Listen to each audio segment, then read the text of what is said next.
Martin, there's some questions that I always wanted to ask you about up on the line there. What's uh, what's the longest you've been out all by yourself?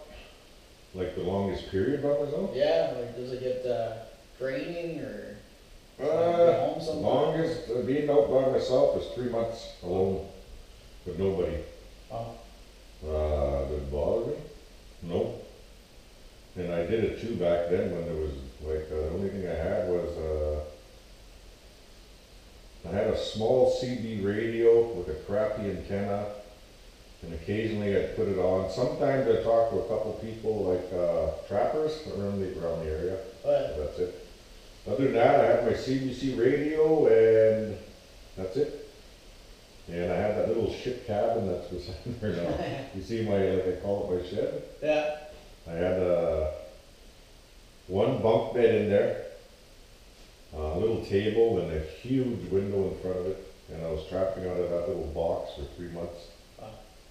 Easy to keep warm though, compared to the big one I got now. Oh yeah, The yeah. big one I got right now is 760 square feet. So have you ever got hung up or anything, or your machines broke down? You gotta spend the night and make up a little lean-to and stuff. And Oh, just say shit, you lots can of survive times. overnight. Yeah. Well, we were talking about years ago again, because, you know, you're young, you can't afford, you know, you're not, I mean, you know, you're young and, you're not making much money, so you're buying all crap. Yeah, So you can only fix a jump up so much, you know, but, I had an old Yamaha, first it was a Bravo, little one banger. And, you know, didn't know much about fixing machines up, so, you know, it was kind of like I wasn't maintaining it the way you're supposed to. So it was, I had that and I broke down with that a couple times way the hell out there. That one, the first time it broke down, someone was with me. The second time I got lucky and I was only maybe about 20 miles away, so I just walked back. But the farthest I broke down was with my 440 Yamaha, and I was probably about close to 100 miles up. right. So I had to basically set up camp and figure out what I was going to do because I had no communication. And then finally decided, you know what, I'm just going to have to walk to the cabin and try to get a hold of somebody on my CD. How long did that take you to walk? It took me 2 days. Oh. So I just made a little lean-to as I was walking. I was probably about from the cabin 35 miles is my best guess. I wasn't really paying attention back then like I do now, it seems like. You know, now I watch my speedometer a lot, you know, like it's a habit to go like, you know, to put it to 0. Yeah, And to know exactly where I am. Back then, you know, you're like gung-ho and you're young. Yeah. I'm gonna get the hell way out there, I don't care. And well, speaking about younger, have you ever got like, you know, not disoriented, but I guess disoriented when it comes to northwest, south, and checked off in the Yeah. wrong direction? Oh yeah, a couple times, big storms. And I think I'm like anybody else, I don't rely on that battery crap. I mean, I got my inReach. It's very seldom, I used my inReach once, and that was coming back last year when I hit that storm. Oh, yeah. And it's the only time I've ever pulled it out to see where I am, but there was only one reason I did that. It was because I didn't want to, my gas was all packed in my big Comatic, and I forgot to leave 5 gallons out, and I didn't top up. I left so much gas in there to get back home. And I said, oh, I got lots of, you know, if I'm gonna bomb around a little bit when I get back to Churchill, I'll top off there. So, and then I ended up swinging way out because I seen some caribou. I wasn't paying attention, and I said, oh crap, I think I went way off course here. And then I knew I could find it easy, but I said, well, I don't want to get caught in any bush or anything and get the goddamn gas out. So do I backtrack a bit, or can I make it around here, around the big lake I ended up going around?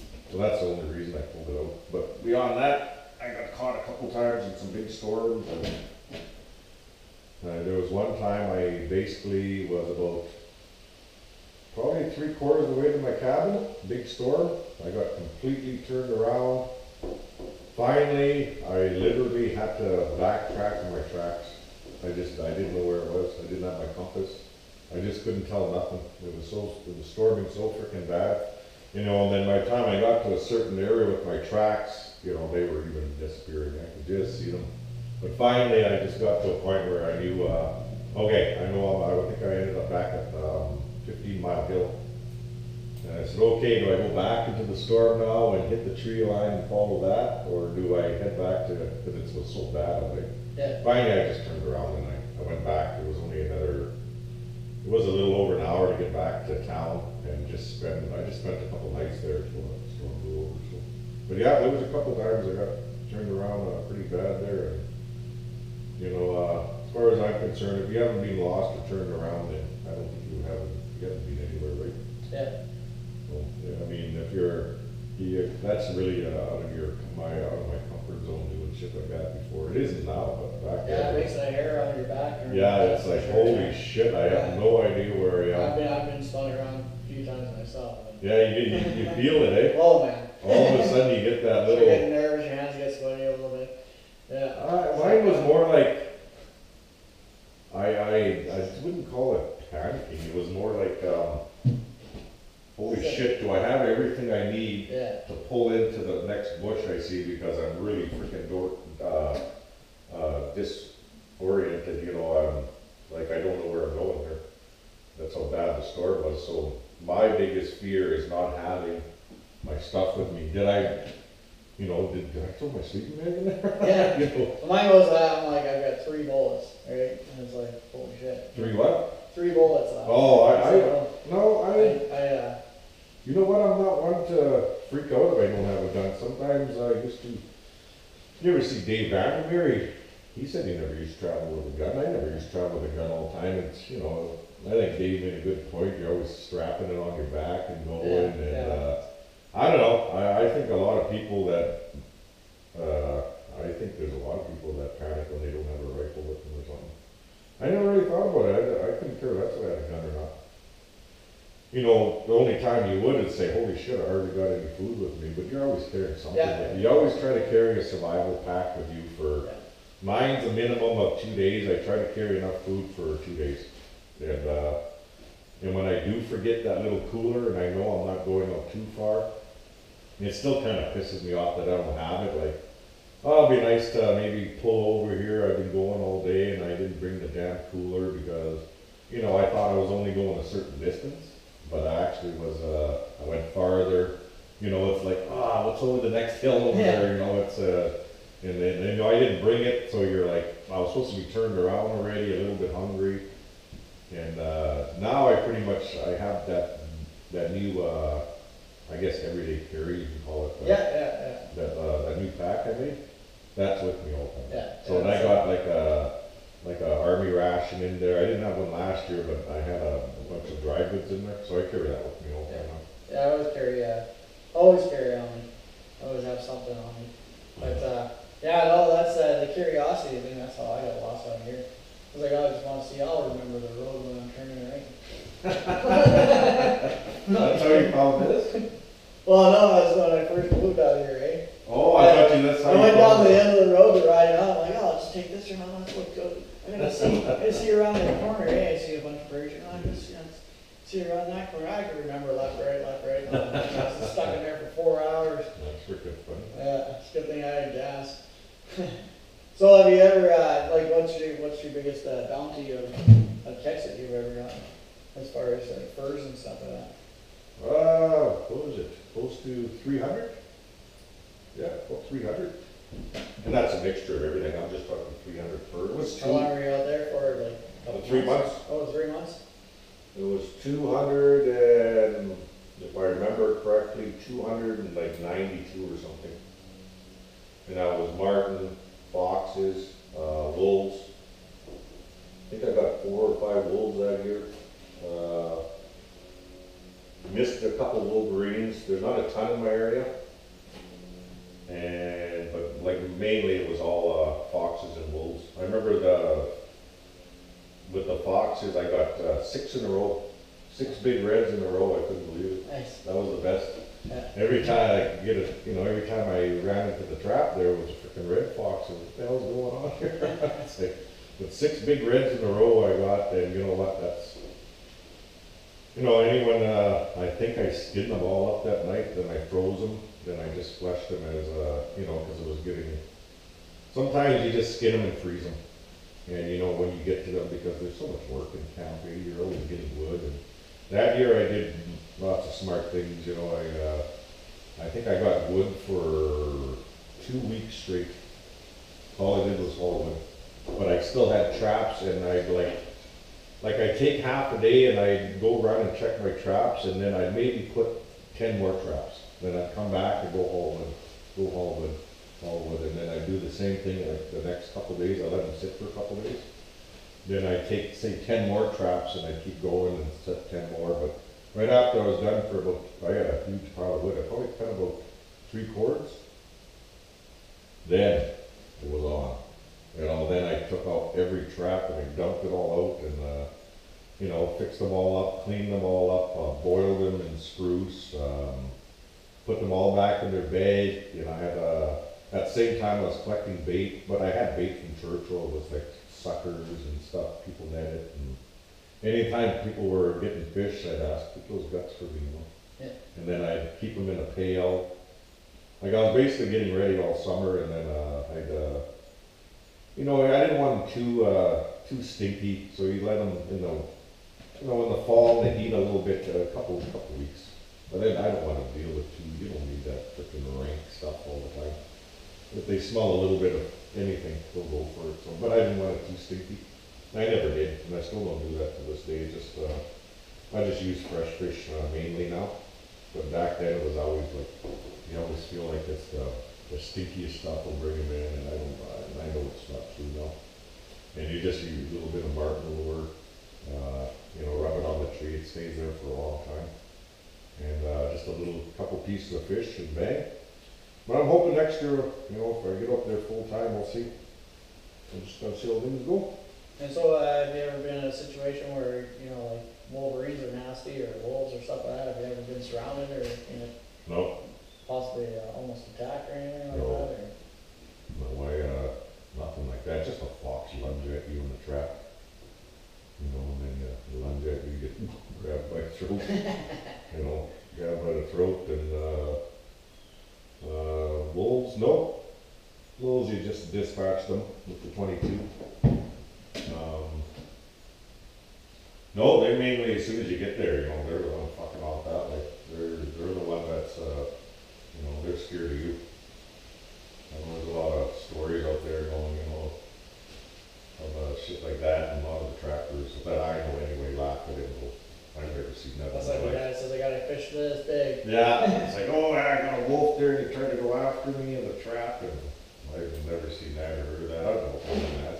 So what about when you're hunting and stuff like that for meat and stuff like caribou or moose or something? Have you ever opened it up and it's been scaggled inside? Or?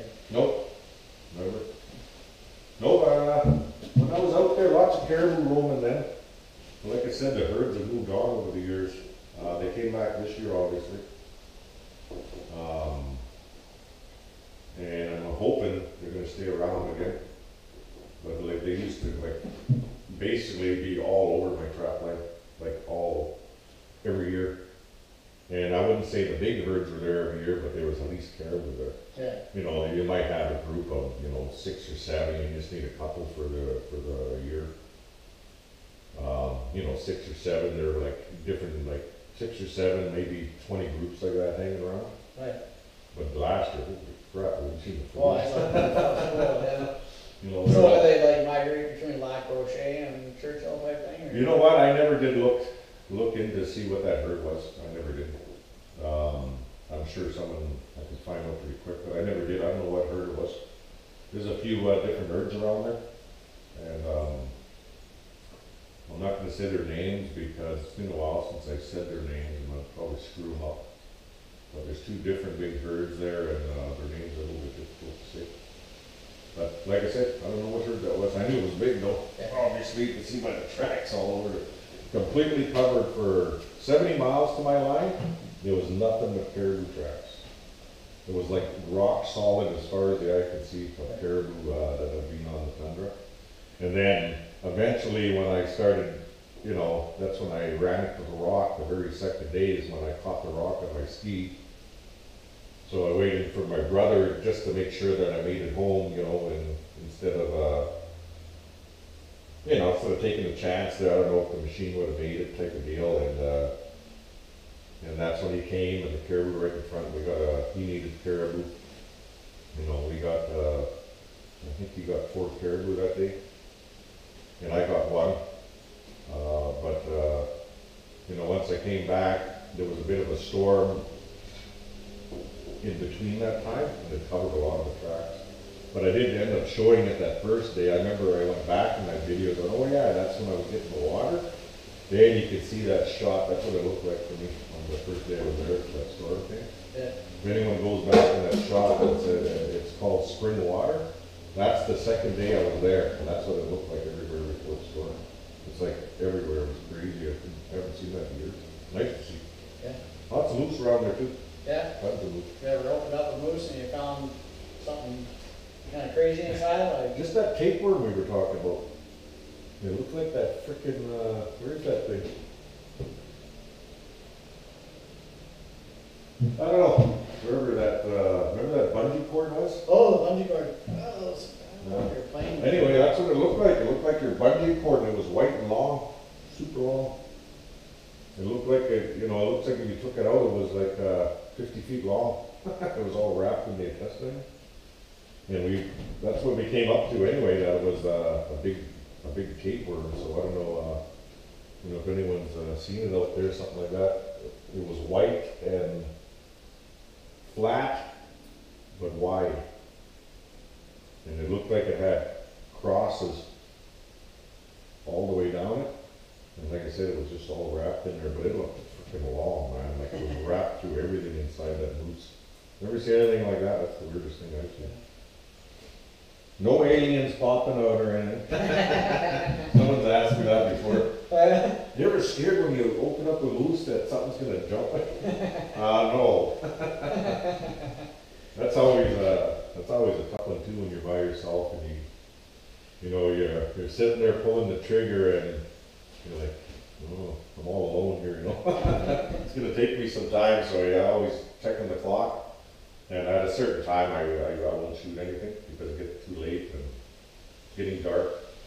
And depends on the time of year. And like it gets dark there at 3:30 in the afternoon, and it's light like say 8:39. So we really only got about 6 hours. Yeah. So if it's like 2 o'clock, no way, I won't pull the trigger. And it's very seldom I will pull the trigger after say noon at a certain time of year. Caribou's okay. Caribou's, it takes me like half an hour to do up a caribou food and sleigh. And well, you see me a couple times bring one into the cabin there, and I just throw it on plastic and I cut it all up there. I bag it and put it in the cooler outside. But like I said, if it's a moose, no way. I like to shoot them, you know, between 9 and 11 if I possibly can. Then I got lots of time to make fire. Yeah. If I'm alone, make a fire, make some tea, you know, and then slowly do it all up, do a nice job. And Do you practice on cheesecloth or? nope, I just with a moose. Usually I was bringing the hindquarters back, and a buddy of mine did it all up. But when I used to do it myself, just big chunks of meat, you know, a big stew guy. So. You know, make like make my own hamburger, of course. And not very many steaks. I'm not a big steak guy when it comes to the wild meat. I don't know why. I guess it's just the way I grew up. My dad grew up with making lots of stews, lots of stir fries. Obviously, I always talk about those. So just the way you grow up in them. Stews are already kind of almost like a stew. Yeah. So it's what you grow up with and what you're used to. To me, it's quick and easy to make, and you know, it's freaking good.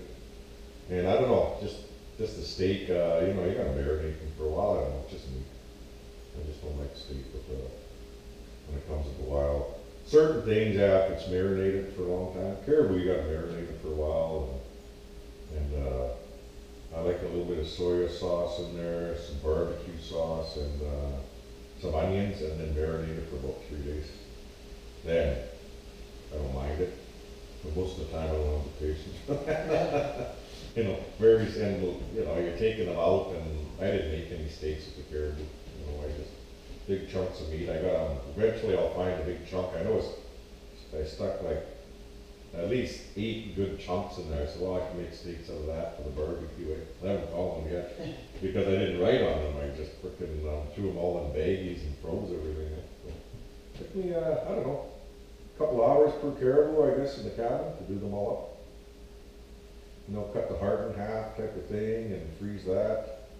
The tongues, I'll give all the tongues to my brother, even though I like caribou tongue. You ever tried it? No, I haven't tried that yet. You gotta get someone to cook it for you that knows what they're doing, otherwise you'll spit it out. But I made it for this buddy of mine. He goes, oh, I'm not eating that shit, he said. I had somebody cook this. Who cooked it for you? I said, well, maybe you didn't cook it right.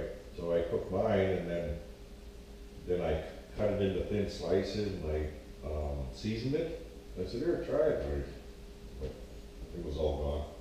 He ate it all. He's like, okay, that is good. Yeah. Just depends who cooks it for you, right? So pound per pound, what do you get, about 90 pounds of meat with caribou? What do you get? Oh, crap. I bet you get as much caribou out of a meat as you guys get out of a big deer. Oh, yeah. No. What is that? I never really thought about it. Well, the last deer we got last year, a little bit of a small one, probably about 90 pounds. Yeah, I was gonna say maybe 80 pounds of meat. That even sounds freaking high, I don't know why. Never really thought about it. How much meat you get out of a caribou? What about a moose? You get, obviously, a moose, you got Oh, a couple 100 pounds, crap, easy. 250. Yeah. Have you shot any elk or? Nope. No elk. And my brothers have, not me. No deer. I've never shot at a deer. I've seen deer, but I've never shot at them. Oh, we'll have to go out this year. No, caribou and moose, that's what I grew up with. Like I said, my brother used to go to Swan River to get in the area to get out. They asked me a couple times, and you know what, I just had no interest. I'll stick to my moose and caribou. I guess if I lived in the area out there, and I probably would have, but I got no interest in that. Seems like you get down here, people want to go deer hunting, yeah, not really. You know, I don't know why. So, I don't know, I guess I should try it one day. Yeah, if we get a chance, we'll take you out. Up Finscard area there. See how good a shot you are. Yeah. Oh, that new Leopold scope there. You know, we'll see. Yeah, what do you got for that? A Savage 270. That's what I got. It's an older one. So I gotta get a new scope for it, and there's a couple things I gotta fix up on it, so I might, bring it back one day and get it all, fixed up. I gotta like redo the stock. I wanna get it sanded and restained. I gotta fix the strap on it. The strap is, it's just bent around the barrel and screwed because it broke off, so there's a couple things I gotta fix on it. It was like that actually the first day, and I never got it fixed. That was 21 years ago. Yeah, I got a couple things I gotta fix up out there. There's always shit you gotta fix over there. Yeah. I got my Remington 870 for my birds. And I got my 22 just for the varmints and crap out here. Yeah, I got my plinker out there, the new 17 HMR. I always carry that with me. That's I made it pretty accurate. I was picking up Army heads with it and it was wrong. Long ways away too. Don't have to go too far to plant prairie chickens around here. Oh, I forgot the camera was Yeah, no. Nothing angry. on. I know, but I forgot about it. Started talking about the trap line. Well, should we get to work? Yeah, I think we should get to work. I think these guys have had enough. Yeah. Who wants to listen to all that crap? Yeah, exclusive. All right.